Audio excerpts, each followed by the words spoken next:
Hi everyone, this is Dr. Hopkins with our next video.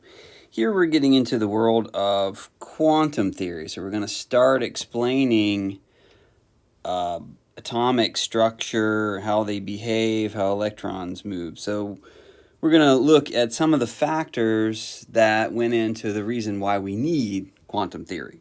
Okay, so atomic line spectrum. So if you take hydrogen, and hydrogen actually is atomic, but is molecular. But when you throw electricity through it, you're going to split it into atoms, and then you have these atoms that are excited, and then they can emit light. But they emit light in discrete wavelengths. So notice we have these 4 lines in the visible, and I've tried to represent roughly what the colors are. And all of the rest of this part of the spectrum is dark. Okay, so you don't see anything in the green, you don't see anything in the yellow or the orange.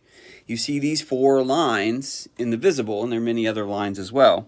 So instead of a continuous spectrum where we have all colors represented, we only have a few discrete wavelengths or colors represented. And so what this is showing us, when we do this, we see, well, hey, wait a minute, this means that the interaction between matter and light is quantized, right? It only occurs at specific wavelengths. And remember, wavelength is related to energy. So that means the energy of these electrons around the hydrogen atom and any other atom are quantized. So, like I said, the energy of light is discrete or quantized, and the energies of the electron moving around the hydrogen atom must also be quantized. So that led to kind of the first description, and it is, and I want to highlight this, it is wrong, okay, so it's not correct. It's nice to visualize. Oops, let's go back here.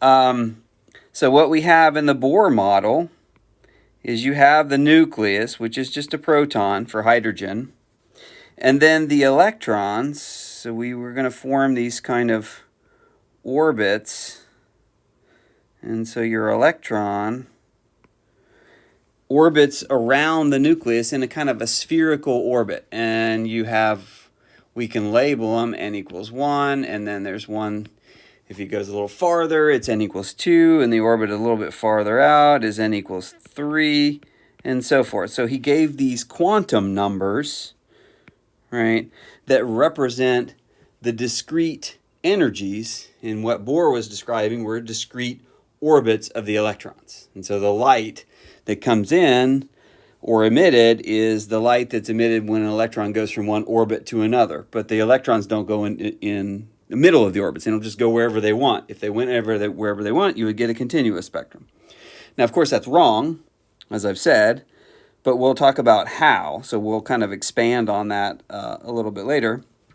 So these energies of these orbits, like I said, they're quantized, so we have a quantum number, are this kind of, with the Rydberg constant, basically 2.18 times 10 to the minus 18 joules divided by the quantum number of the orbit itself, okay? And then this is the equation for the light energy to bridge from orbit to orbit. And it turns out phenomenologically, so in other words, in hydrogen, these are actually correct. Even though the model that they're developed on are wrong, these numbers are actually correct. So in other words, this idea of quantization of where the electrons are is correct. It's just this picture of a spherical orbits is not. Okay, so you would have, this is your wavelength of light, and then you just the initial and final states that they end up in. So explaining line spectra led to this idea of quantization, but the Bohr model is incorrect. And then there was another discovery that basically we already know that light can act like waves and particles. So we get photons and we get waves, we get diffraction patterns, and we get the photoelectric effect, all properties that make light kind of interesting. Well, it turns out that matter also has these properties. It's just that you only notice it for very small particles, and I mean very small, like atomic, subatomic particles, moving very fast, like close to the speed of light and so forth. technically we probably act like waves as well, but the wavelengths that we're emitting are undetectable by any kind of detector. So we're just too large and probably too slow to really be able to see those wavelengths. So anyway, we can describe this matter waves, if you will, in terms of the de Broglie wavelength, and that is, the wavelength is Planck's constant. Remember Planck's constant we had from the last video talking about light. And then the mass and the velocity. So remember what I said, small and moving fast, both of those matter in terms of the mass and the velocity of the particle. So let's calculate what would the wavelength of an electron be. So remember, electron, very small, has almost no mass, and I've given you the mass of an electron. Actually, this would be m sub e, if we will. Is 9.1 times 10 to the minus 31 kilograms. Moving at the speed of light. Remember, the speed of light is 3.0 times 10 to the 8 meters per second.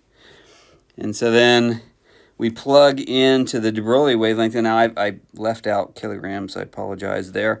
So we have our Planck's constant, 6.626 times 10 to the minus 34. Remember, it's joules seconds. Well, it turns out if you break down a joule in terms of its substituent units, that ends up being kilogram meter squared per second squared, which means we would divide kilograms out. We would divide, one of the meters out, one of the seconds out, and we end up with, sorry, this is actually not squared. I'm sorry, it should be, it's meter squared, and this is meter squared per second squared times a second.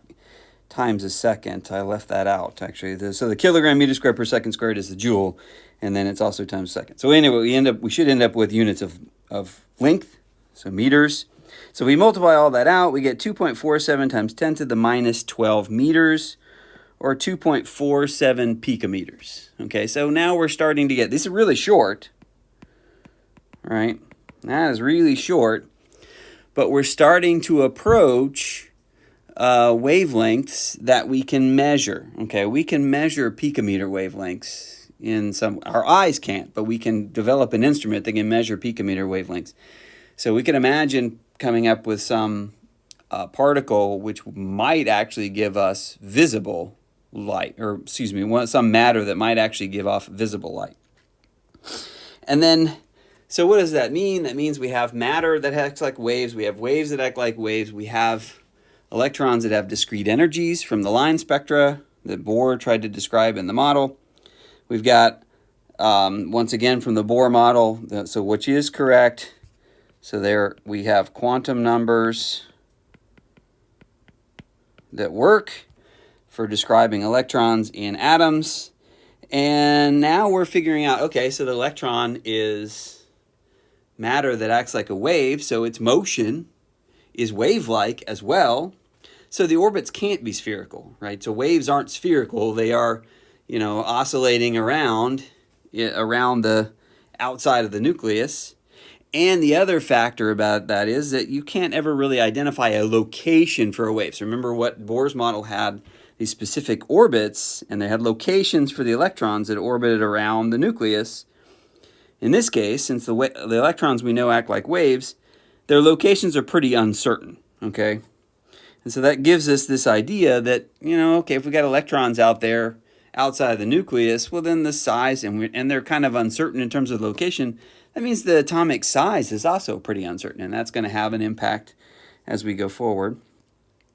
And so in the next few video sections of the class, we're going to start talking a little bit more about how quantum theory is developed to explain all these observations. So we're going to come up with more quantum numbers to explain all the atomic behavior or all the atomic properties, and then expand that into explaining how the periodic table is situated, and on into bonding, how molecules form. So it's all the kind of underpinning of basically all of chemistry is quantum theory.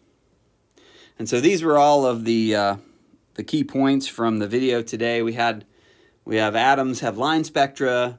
Explaining that requires quantization.